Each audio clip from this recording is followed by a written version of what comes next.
अब हम यहाँ कर क्या रहे हैं, हम यहाँ पे minimum number of lines draw करेंगे। क्या करेंगे? मिनिमम नंबर ऑफ़ लाइंस हम ड्रा करेंगे। तो मिनिमम नंबर ऑफ़ लाइंस कैसे ड्रा करना है जो कि सभी ज़ीरोज़ को कवर करते हुए जाती है। तो उसके लिए वो जो प्रोसीजर है वो प्रोसीजर मैं आपको बता रहा हूँ, ठीक है।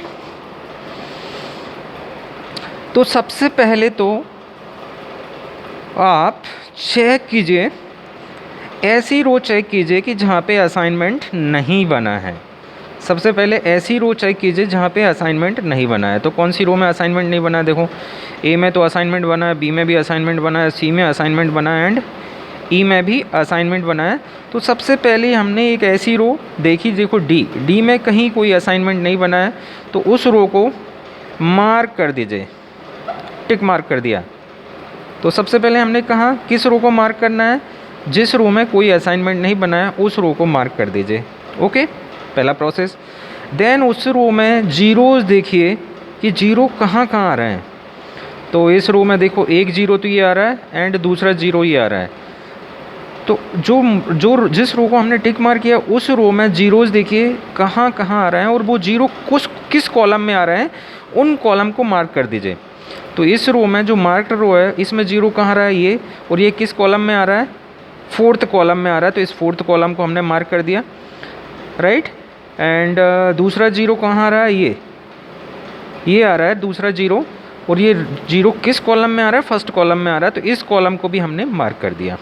ओके, देन थर्ड कंडीशन ये है कि इस जो मार्क्ड कॉलम्स हैं वो मार्क्ड कॉलम्स में असाइनमेंट देखिए कि कोई असाइनमेंट बन रहा है और वो कहाँ पे बन रहा है। कोई असाइनमेंट बन रहा है और वो किस रो में बन रहा है, उस रो को मार्क कर दीजिए। जो मार्क्ड कॉलम्स हैं, फिर रिपीट कर रहा हूँ कि मार्क रो के बाद ये कॉलम्स हमने मार्क किया। अब मार्क्ड कॉलम्स में हम देखेंगे कि असाइनमेंट कहाँ बन रहा है और वो असाइनमेंट किस रो में आ रहा है, उन रोज़ को हम मार्क कर देंगे। तो सबसे पहले हम देखते हैं यहाँ पे फोर्थ या फर्स्ट में भी देख लेते हैं। फर्स्ट को देख लो, फर्स्ट कॉलम, जो मार्क कॉलम कौन सा? फर्स्ट कॉलम में असाइनमेंट कहाँ बन रहा है? ये, और ये असाइनमेंट किस रो में आ रहा है उस रो को मार्क कर दीजिए। तो ये बी रो में आ रहा है, इस बी रो को हमने मार्क कर दिया। नेक्स्ट आपका फोर्थ कॉलम जो है, मार्क कॉलम कौन सा है? Fourth column. इस कॉलम में असाइनमेंट देखो कहाँ बन रहा है? तो असाइनमेंट यहाँ पे बन रहा है, ये जीरो पे, और ये जीरो असाइनमेंट जो बन रहा है वो कौन सी रो में आ रहा है, उस रो को मार्क कर दीजिए। तो ये ई रो में आ रहा है, इस रो को हमने मार्क कर दिया। तो ये मार्किंग का जो पूरा प्रोसेस था वो हमने कंप्लीट कर लिया है कि रोज़ एंड कॉलम्स को कैसे मार्क करना है। ओके, अब मार्क करने के बाद जो फर्दर प्रोसीजर है वो प्रोसीजर या तो हम क्या है कि नेक्स्ट टेबल में बना सकते हैं या हम यहीं पे वो मार्किंग का काम शुरू कर सकते हैं। तो यहीं पे हम कर देते हैं मार्किंग का काम, दोनों टेबल एक ही हो जाएगी कि अब हम देखेंगे क्या करते हैं हम कि अब यहाँ पे देखो ये ए बी डी एंड ई तीन रो ऐसी है जो कि मार्क्ड है, और फर्स्ट एंड फोर्थ कॉलम ऐसा है जो कि मार्क्ड कॉलम्स है। तो अब हम क्या कर रहे हैं कि हम है ना minimum number of lines draw कर रहे हैं। तो मिनिमम नंबर ऑफ़ लाइंस हम कैसे ड्रॉ करते हैं ये प्रोसेस ध्यान से सुनना जरा। सो अब अनमार्क्ड रो सर्च कीजिए। अनमार्क्ड रो कौन सी है? ये तो mark B D and E marked row हैं। अनमार्क्ड रो कौन सी हैं? ए एंड सी अनमार्क्ड रो हैं, और मार्क्ड कॉलम कौन से हैं? फर्स्ट एंड फोर्थ, ये मार्क्ड कॉलम्स हैं। तो हम क्या करेंगे? Unmarked row and mark column से लाइंस ड्रॉ करते हैं।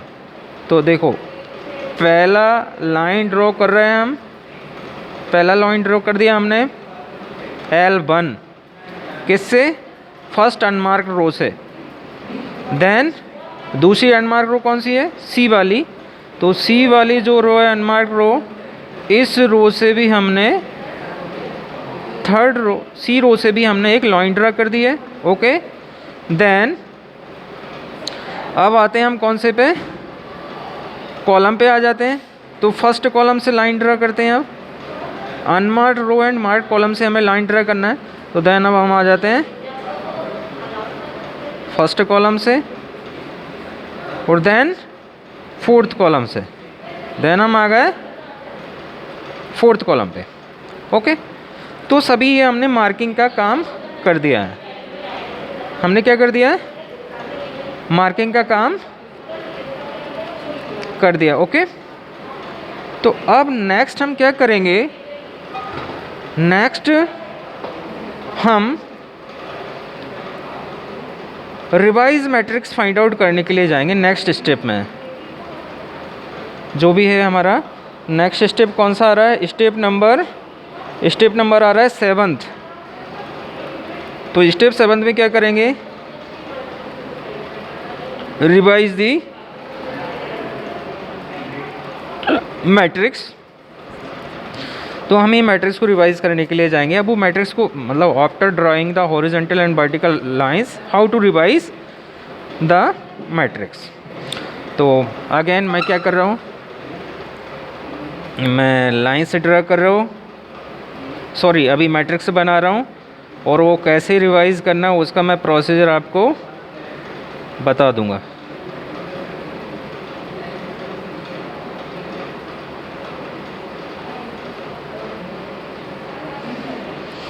फर्स्ट, सेकंड, थर्ड, फोर्थ,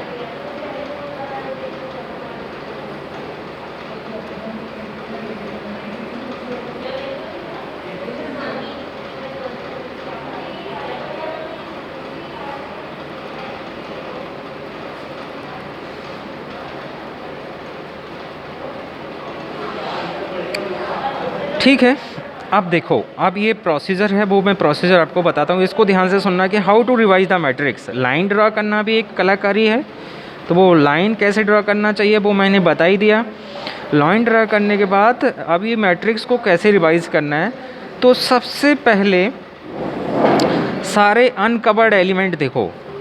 बाकी अनकवर्ड मतलब जहाँ से जो जिन एलिमेंट से होकर कोई भी लाइन नहीं जा रही उनको अनकवर्ड एलिमेंट बोलते हैं। तो सारे अनकवर्ड एलिमेंट देखिए, और उन अनकवर्ड एलिमेंट से सबसे मिनिमम एलिमेंट कौन सा है वो सर्च कीजिए। सबसे मिनिमम एलिमेंट कौन सा है? From all uncovered elements which one is the smallest element amongst all uncovered elements. तो this is the first task. तो देखो अनकवर्ड एलिमेंट्स कौन से हैं? 6 है, 15 है, 3 है, 4 है, 2 है, 5 है, देन 5, 6, 8। तो सबसे स्मॉलेस्ट एलिमेंट कौन सा है यहाँ पे? 2। कौन सा है?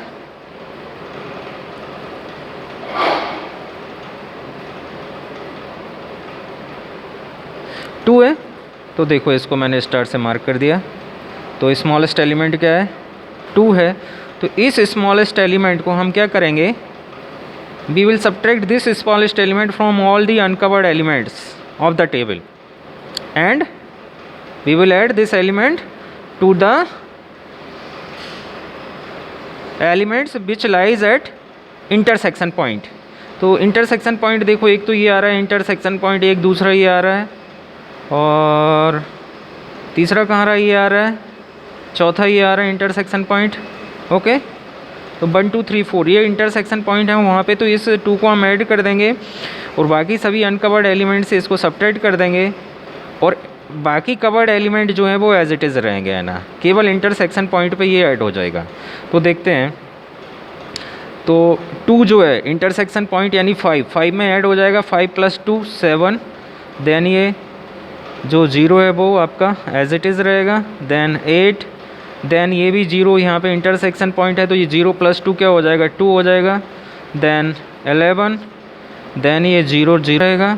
देन अब देखो 6 अनकवर्ड एलिमेंट है, तो अनकवर्ड एलिमेंट्स में से ये 2 माइनस हो जाएगा। 6 - 2 क्या हो गया? 4। ये भी 15 अनकवर्ड है, तो 15 - 2 13। देन ये 10 कवर्ड है तो एज इट इज़ रहेगा। देन 3 अनकवर्ड है, 3 - 2 1 हो जाएगा। देन आपका ये जो है 8 क्या इंटरसेक्शन पॉइंट है, तो यहाँ पे 8 + 2 10 हो जाएगा। देन ये 5 एज इट इज़ रहेगा। देन ये 0 एज इट इज़ रहेगा, और ये 0 0 इंटरसेक्शन पॉइंट है, तो 0 + 2 क्या हो जाएगा? 2। और ये इधर वाला ज़ीरो ज़ीरो रहेगा। ओके, देन आप आ जाओ यहाँ पे ये वाले ज़ीरो पे, तो ये ज़ीरो क्या है, covered zero as it is रहेगा। 4 माइनस 2 अनकवर्ड है तो ये सब्ट्रैक्ट होगा, 4 minus 2 2 and 2 minus 2 zero and ये ज़ीरो एज इट इज़ रहेगा। देन 5 माइनस 2 क्या हो जाएगा, 3 हो जाएगा। देन ये वाला 3 ऐसे ही रहेगा और ये 5 माइनस 2 3 हो जाएगा। देन 6 माइनस 2 4 हो जाएगा और ये ज़ीरो एज इट इज़ रहेगा और 8 माइनस 2 क्या हो जाएगा, 6 हो जाएगा। 8 माइनस 2 6 हो जाएगा। तो ये रिवाइज मैट्रिक्स गेट करने का प्रोसेस था कि सबसे पहले स्मॉलेस्ट एलिमेंट सर्च कीजिए अनकवर्ड एलिमेंट में और वो स्मॉलेस्ट एलिमेंट को सारे अनकवर्ड एलिमेंट से सब्ट्रैक्ट कर दीजिए एंड उस एलिमेंट को इंटरसेक्शन जो एलिमेंट हैं, इंटरसेक्टिंग एलिमेंट्स हैं, वहाँ पे ऐड कर दीजिए और बाकी एलिमेंट्स को एज इट इज़ रहने दीजिए जो कवर्ड एलिमेंट्स हैं। तो देन हमें ये मैट्रिक्स क्या हो गया, रिवाइज मैट्रिक्स मिल गया है। अब रिवाइज मैट्रिक्स मिलने के बाद नेक्स्ट स्टेप में हम क्या करते हैं, नेक्स्ट स्टेप ये है कि अगेन हम ऑप्टिमल असाइनमेंट के लिए जाते हैं। अगेन हम असाइनमेंट बनाने के लिए जाते हैं, तो फिर अगेन हमें टेबल बनाना पड़ेगा और उस टेबल में स्टेप 7 में जो हमें मैट्रिक्स मिला है उसको एज इट इज़ बना लेते हैं हम। स्टेप 7 में हमें जो मैट्रिक्स मिला है उसको हम एज इट इज़ बना लेते हैं। Okay sorry. उसके बाद हम ये 1 2 3 ये 4 एंड 5th, तो देखो 7 0 8 2 11 मैं एज इट इज़ ही बना रहा हूँ, अभी कुछ नया नहीं कर रहा हूँ। 13 10 1 10 5 0 2 0 0 2 0 0 3 3 3 4 0 6। ठीक है, अब देखो अब फिर हम अगेन असाइनमेंट बनाने के लिए हम जाएंगे। तो अगेन असाइनमेंट बनाने के लिए जो है हमारा प्रोसेस, वो प्रोसीजर तो सेम टू सेम ही है। सबसे पहले हमें ऐसी रोज़ आइडेंटिफाई करनी है कि जिनमें सिंगल जीरो प्रेजेंट हो। तो देखो हमने ए देखा, उसमें सिंगल जीरो प्रेजेंट है। देन बी में भी सिंगल जीरो प्रेजेंट है। देन सी में 2 जीरो प्रेजेंट हैं। डी में 3 जीरो प्रेजेंट है एंड ई में सिंगल जीरो प्रेजेंट है। ओके, तो हमें 3 रो मिल गया है। तो सबसे पहले ऑर्डर में ए में असाइनमेंट बनाएंगे, देन बी में असाइनमेंट बनाएंगे, देन ई में असाइनमेंट बनाएंगे। तो ए में असाइनमेंट कहाँ बनेगा, यहाँ पे। और ये जो है जीरो कौन से कॉलम में आ रहा है, सेकंड कॉलम में आ रहा है। सेकंड कॉलम में जितने भी जीरो होंगे उनके क्रॉस ऑफ कर देंगे, बट यहाँ कोई ज़ीरो नहीं आ रहा। ए में असाइनमेंट बन गया। देन बी में असाइनमेंट बनाने के लिए जाएंगे, तो बी में असाइनमेंट कहाँ बनेगा, यहाँ पे। और ये जीरो कौन से कॉलम में आ रहा है, फर्स्ट में। इसमें कोई और जीरो है क्या, तो वो ये है, इसको क्रॉस ऑफ कर देंगे। बी में असाइनमेंट बन गया। देन ई में असाइनमेंट कहाँ पे बनेगा, ये जो जीरो पे। और ये जो जीरो कौन से कॉलम में आ रहा है, फोर्थ कॉलम में। और यहाँ पे कोई और जीरो आ रहा है कि जीरो आ रहा है, उसको हमने क्रॉस ऑफ कर दिया। ओके, तो ये तीनों हमने असाइनमेंट बना लिए जिनमें सिंगल जीरो प्रेजेंट था, ए बी एंड ई। अब उसके बाद हम देखते हैं सी एंड डी। तो क्या सी एंड डी में भी ऐसी रो हैं जिनमें सिंगल जीरो प्रेजेंट है। तो सी में तो 2 जीरो प्रेजेंट है, बट डी में 1 जीरो प्रेजेंट है। तो हम डी में असाइनमेंट बना लेते हैं। तो डी में हमने ये असाइनमेंट बनाए यहाँ पे। और ये कौन से कॉलम में प्रेजेंट है, थर्ड कॉलम में। तो थर्ड कॉलम के जितने भी जीरो हैं वो क्रॉस ऑफ कर देंगे। ओके, अब फिर अगेन हम सी में चेक कर लेते हैं क्या सी में कोई सिंगल जीरो एलिमेंट है। तो ओनली सिंगल जीरो एलिमेंट यहाँ है, तो अब सी में असाइनमेंट बन जाएगा। और फिफ्थ कॉलम में अगर कोई जीरो आ रहा है तो उसको हम क्रॉस ऑफ कर देंगे, लेकिन फिफ्थ में कोई जीरो नहीं आ रहा, राइट।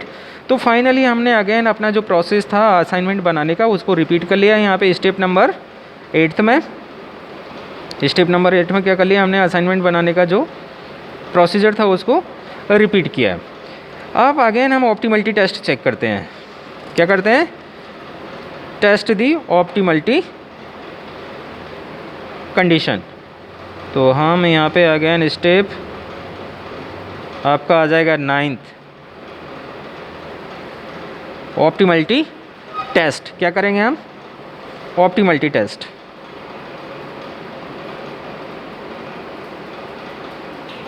Optimality test. तो ऑप्टिमलिटी टेस्ट के लिए क्या करेंगे हम, ऑप्टिमलिटी टेस्ट में अब अगेन फिर देखेंगे कि नंबर ऑफ़ असाइनमेंट कितने हैं। तो नंबर ऑफ़ असाइनमेंट्स 1 2 3 4 5, ओके। और नंबर ऑफ़ रोज़ और कॉलम्स, नंबर ऑफ़ रोज़ और columns is also equal to 5। तो क्या होगा यहाँ पे 5 इज़ इक्वल टू 5, तो condition is true. Hence this assignment is an optimal assignment. जो हमें यहाँ मिला है वो असाइनमेंट कैसा ऑप्टिमल असाइनमेंट है। हैंस द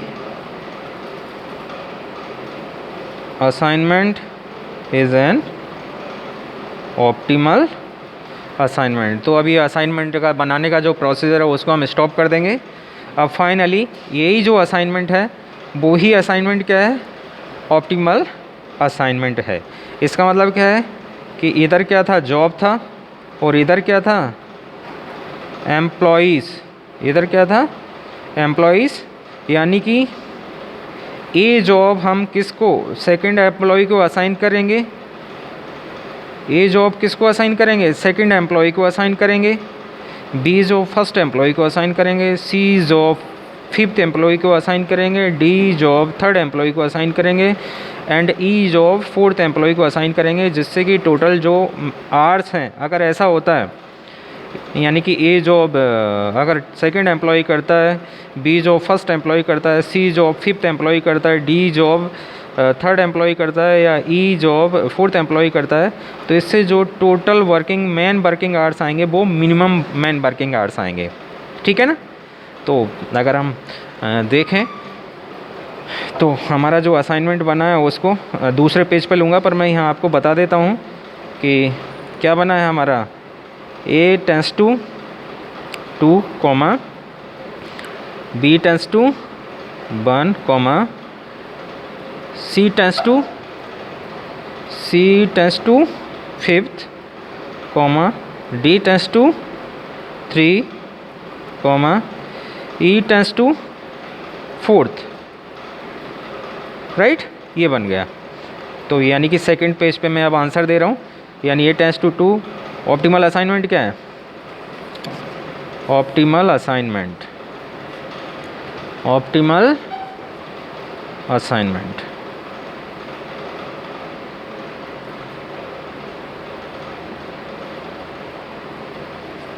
ऑप्टिमल असाइनमेंट क्या बना है, ऑप्टिमल असाइनमेंट बन गया A tends to second, B tends to first, C tends to 5th, D tends to 3rd, E tends to 4th। Okay. तो एक आंसर तो ये आ गया आपका कि ऑप्टिमल असाइनमेंट हमें फाइंड आउट करना था कि भैया कौन सी जॉब कौन सा एम्प्लॉय करेगा, जिससे कि टोटल मैन वर्किंग आवर्स के आ जाएंगे, मिनिमम आ जाएंगे। तो ये आंसर आ जाएगा कि ए जॉब कौन करेगा, सेकंड एम्प्लॉय, बी जॉब अगर फर्स्ट एम्प्लॉय करता है, सी जॉब फिफ्थ एम्प्लॉय करता है, डी जॉब थर्ड एम्प्लॉय करता है, and E job fourth employee करता है। तो टोटल मैन आवर्स आएंगे वो मिनिमम आएंगे। वो क्या आएंगे, मिनिमम आएंगे। एंड अब क्या करते हैं, ये तो ऑप्टिमल असाइनमेंट था, एक आंसर। अब एंड मिनिमम टोटल टाइम और फाइंड आउट कर लेते हैं। मिनिमम टोटल टाइम, तो मिनिमम टोटल टाइम क्या आ जाएगा, देखो A2। तो एक्चुअल जो मैन अपना टेबल था वहाँ से हमें टाइम मिलेगा। तो देखो यहाँ पे आपके पास जो मैन टेबल यहाँ ला रहा हूँ, मार्क कर देते हैं हम। पहले एलिमेंट में मार्क कर देता हूँ A2।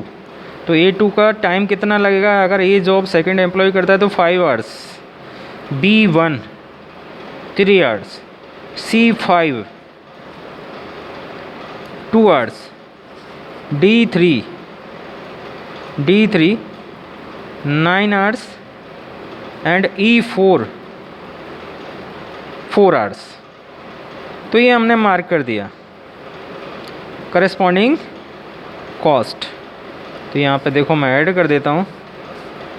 तो मिनिमम टोटल टाइम A2 का कितना है 5 आवर्स प्लस B1 का कितना है 3 आवर्स प्लस C5 का कितना है 2 आवर्स प्लस D3 का कितना है 9 आवर्स प्लस E4 का कितना है 4 आवर्स। तो इज इक्वल टू टोटल कितने आवर्स हो गया 5 plus 3 8 plus 2 10 plus 19 plus 4 23 hours. ये सेकंड आंसर आ गया। तो मिनिमम टोटल टाइम कितना हो गया 23 आवर्स। कब? जबकि ये आपका ऑप्टिमल असाइनमेंट बनेगा। तो ये फाइनल हमारा आंसर आ गया कि 5 जॉब्स 5 एम्प्लॉय को असाइन करना थी जिससे कि टोटल मिनिमम टाइम आए। तो ये ऑप्टिमल असाइनमेंट हो गया और ये टोटल मिनिमम टाइम आ गया। यानी कि ये प्रॉब्लम टाइप 2 था जिसमें कि हमें असाइनमेंट को रिवाइज़ करना जाता है, लाइन से ड्रॉ करना पड़ता है, देन मैट्रिक्स को रिवाइज़ करना पड़ता है, देन अगेन असाइनमेंट बनाने जाना पड़ता है। ठीक है। और जिससे कि फाइनली फिर हमारा क्या आ जाता है total number of assignments is equal to total number of rows और टोटल नंबर ऑफ कॉलम्स। तो देन हमारा असाइनमेंट ऑप्टिमल हो जाता है और उसके बाद सॉल्यूशन फाइनल आ जाता है। तो ये फाइनली हमारा सेकंड टाइप हमने कर लिया। नेक्स्ट वीडियो लेक्चर में अब हम क्या करेंगे अनबैलेंस्ड प्रॉब्लम को देखेंगे। ये तो अभी हम क्या कर रहे थे बैलेंस्ड प्रॉब्लम कर रहे थे। Then how to find out the solution of unbalanced assignment problem. तो वो भी बहुत ही ईजी स्टेप है, उसके लिए हम नेक्स्ट में देखेंगे। तो इस वीडियो लेक्चर में इतना ही है, राइट। सो थैंक्स, इस वीडियो लेक्चर में इतना ही। Thanks for watching this video lecture. Okay, thank you.